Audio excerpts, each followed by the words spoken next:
Welcome to P5 stroke. Dear students, आपने मेरी पिछली वीडियो देखी है और अगर आपको अच्छी लगी तो उसको लाइक और सब्सक्राइब जरूर करें। और आज जो हमारा नेक्स्ट जो लेक्चर है, वो कंसेप्ट है, वो है टाइप्स ऑफ सॉल्यूशंस। इसमें हम सॉल्यूशन के टाइप्स स्टडी करेंगे। पिछले लेक्चर में मैंने आपको बताया था कि सॉल्यूशन जो होता है वो सॉल्यूट और सॉल्वेंट का क्या होता है, कॉम्बिनेशन। इसमें सॉल्यूट जो होता है वो लेसर अमाउंट में होता है और सॉल्वेंट जो होता है वो क्या होता है, लार्जर अमाउंट में होता है। और उनका जो होमोजेनियस मिक्सचर होता है वो क्या होता है, सॉल्यूशन। ओके, तो आज हम स्टडी करेंगे टाइप्स ऑफ सॉल्यूशंस। इसमें हम बेटा 9 टाइप्स के सॉल्यूशंस को स्टडी करेंगे और इनके एग्जांपल हमें आने चाहिए हर एक तरह के सॉल्यूशन के। इन 9 टाइप्स सॉल्यूशंस को हम 3 कैटेगरीज में डिवाइड करेंगे, जिसमें हमारे पास जो फर्स्ट कैटेगरी है वो है कैटेगरी जिसे हम कहेंगे गैसियस सॉल्यूशंस।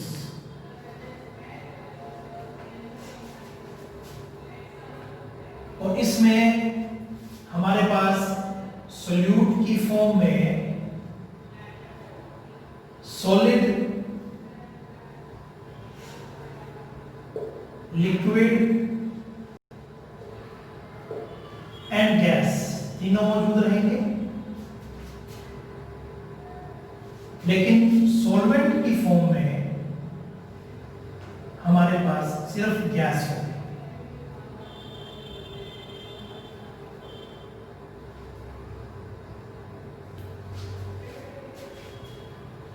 ऐसे सॉल्यूशंस को हम gaseous solutions, it contain solvent as a gas. आपको हर एक का एक एग्जांपल जरूर पता होना चाहिए। 2 और 3 एग्जांपल्स करेंगे तो और भी अच्छी बात है। फर्स्टली हम एग्जांपल करते हैं जब हमारे पास सॉल्यूट भी गैस है और सॉल्वेंट भी क्या है, गैस है। तो इसका एग्जांपल हमारे पास है एयर।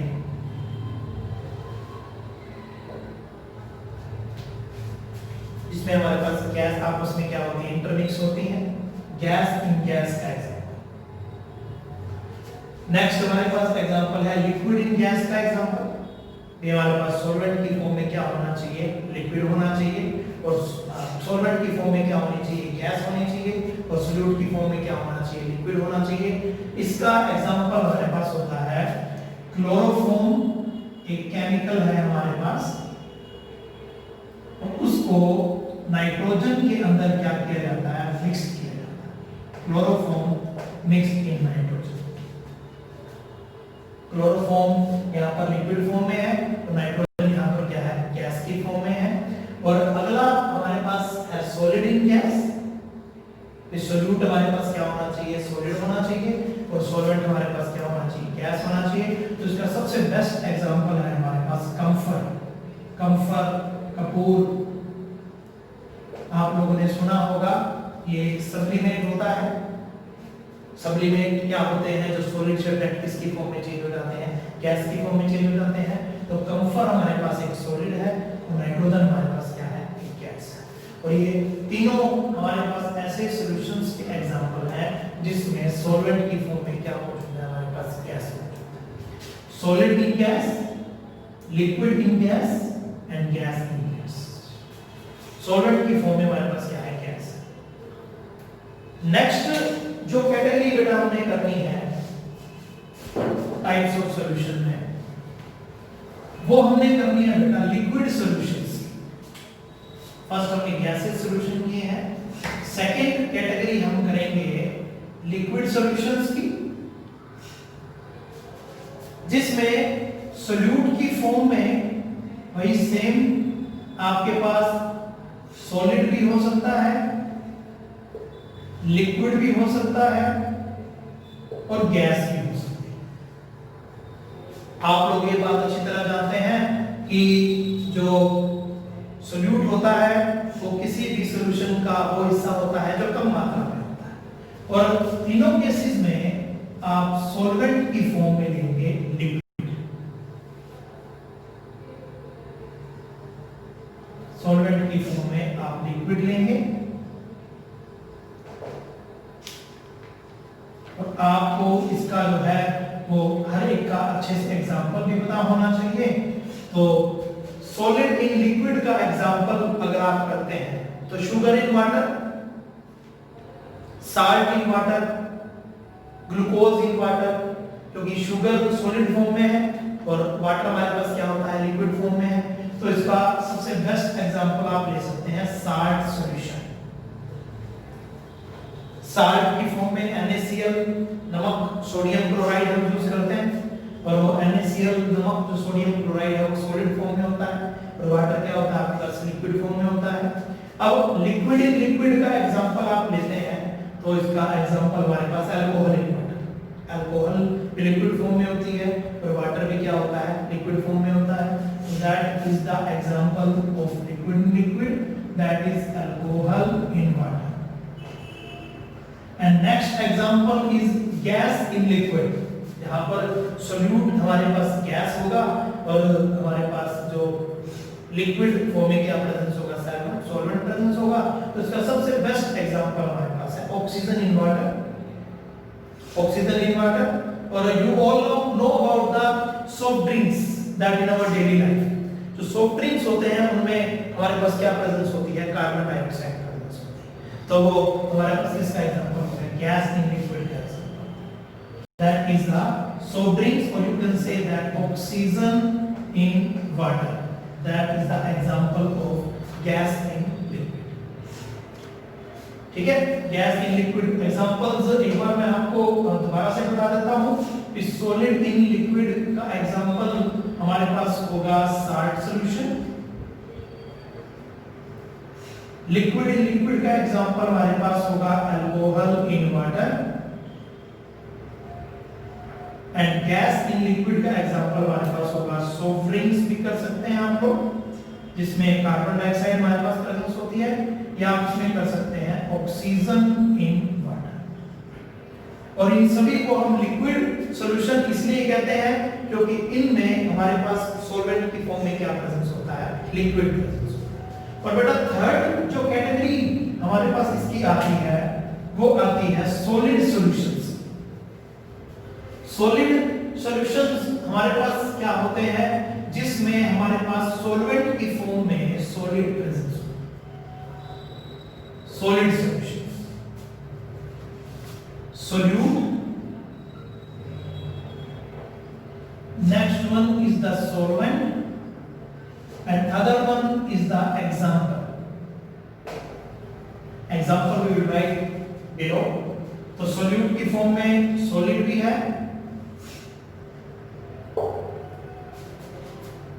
solute की फॉर्म में हमारे पास क्या है, solid भी है। solute की फॉर्म में हमारे पास जो है वो लिक्विड भी है।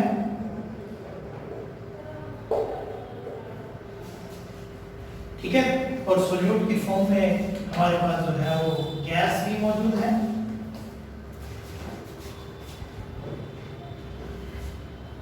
और तीनों केसेस में हमारे पास सॉल्वेंट जो होगा वो क्या होगा, सॉलिड होगा।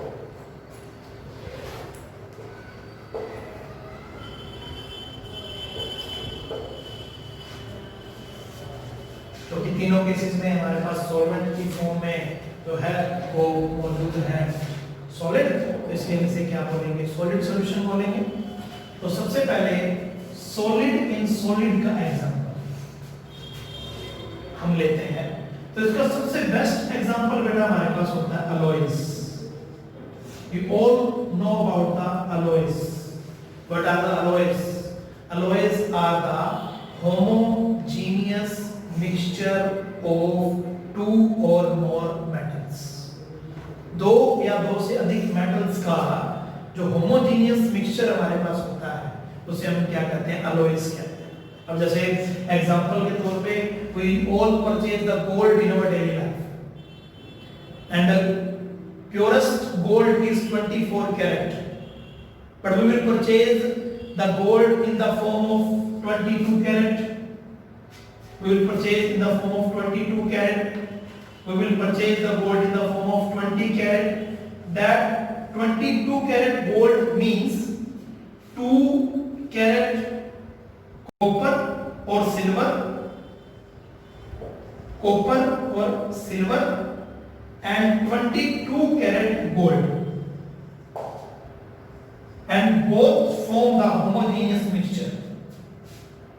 20 carats means you can say that 20 carat gold or 4 carat copper or silver, and both form the homogeneous mixture. And the homogeneous mixture of two or more metals is called the alloys, which is the big example of solid in solid. It contains, now in the case of you can say that gold, 2 carat is copper, which is act as a solute, and the 22 carat is gold, is act as a solvent. And the homogeneous mixture of these particular things are called the solid solution. Alloy is example. And the second one is the liquid in solid.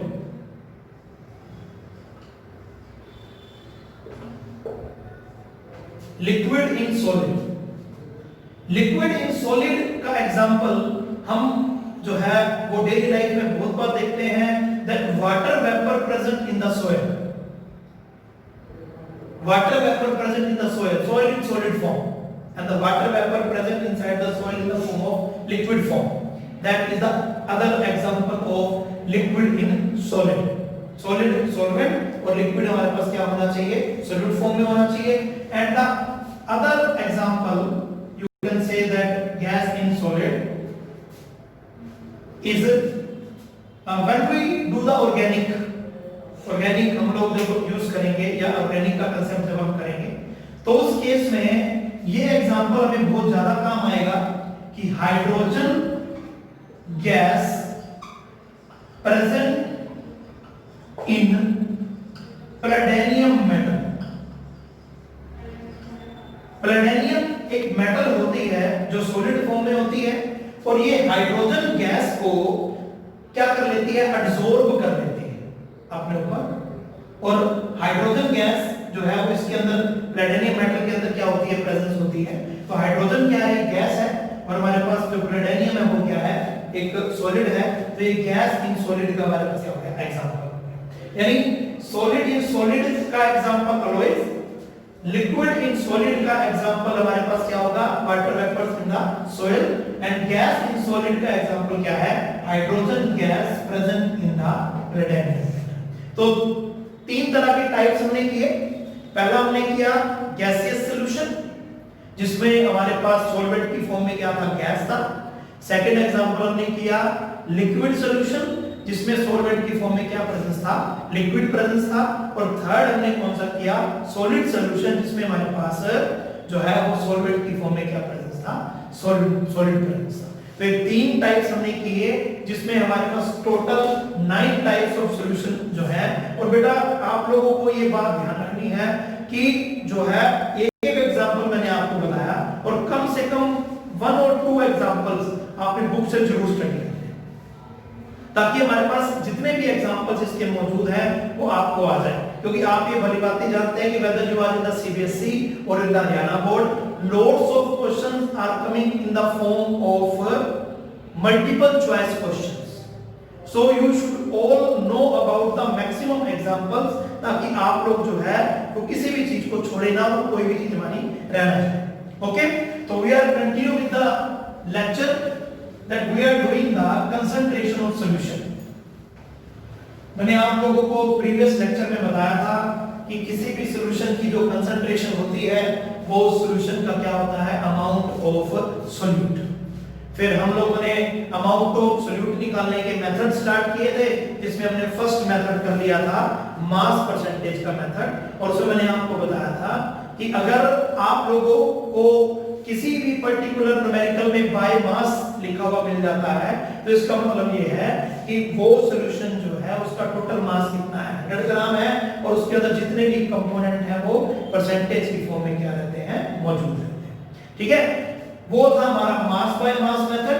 Now we are coming to the next concept that is the volume by volume method, volume by volume method. पहले हमने की थी mass percentage, now we will do the volume percentage. That volume percentage is volume of solute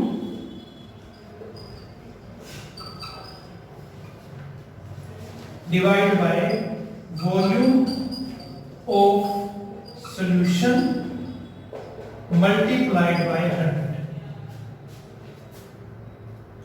solute का volume divide by solution का volume और multiplied by क्या होगा 100। ठीक है।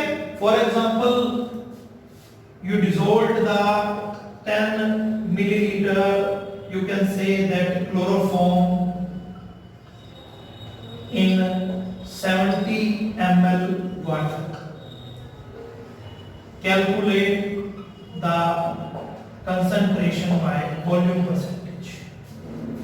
So less one is the solute, more one will be the solvent, and sum of these is called the solution।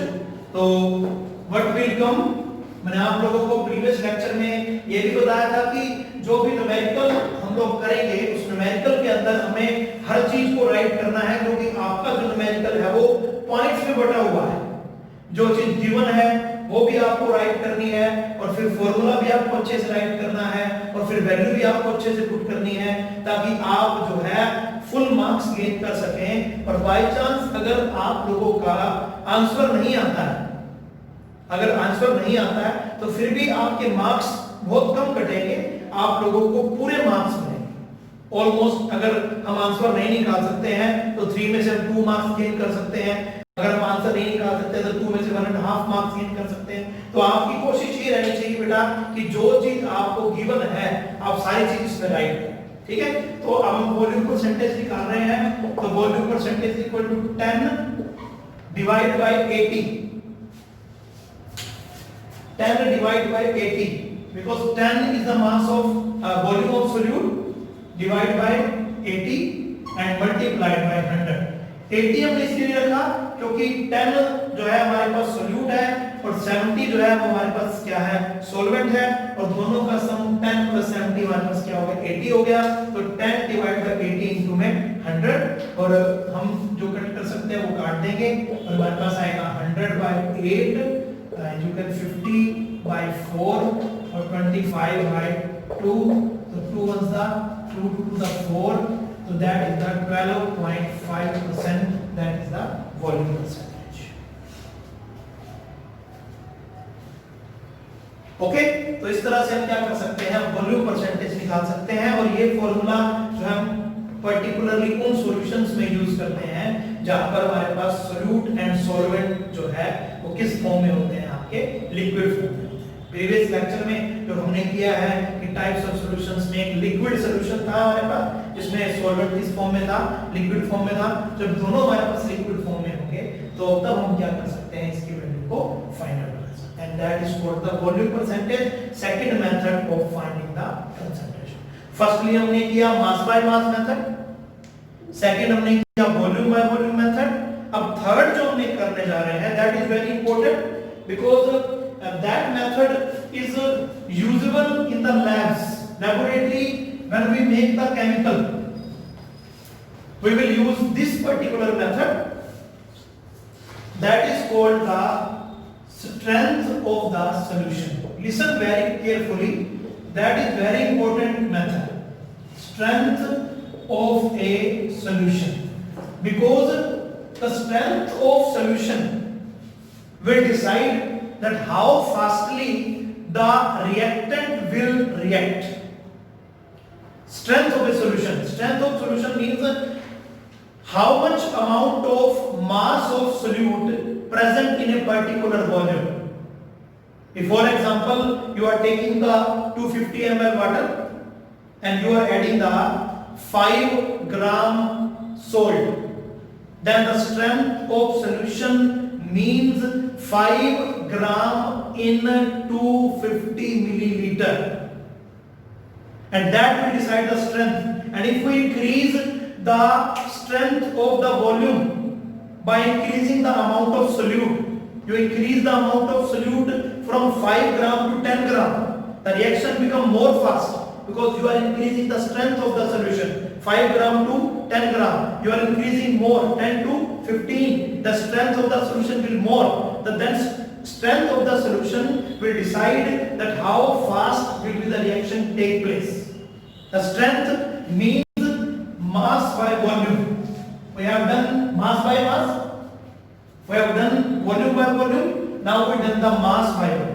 हम करेंगे mass by volume. The strength of the solution means mass of solute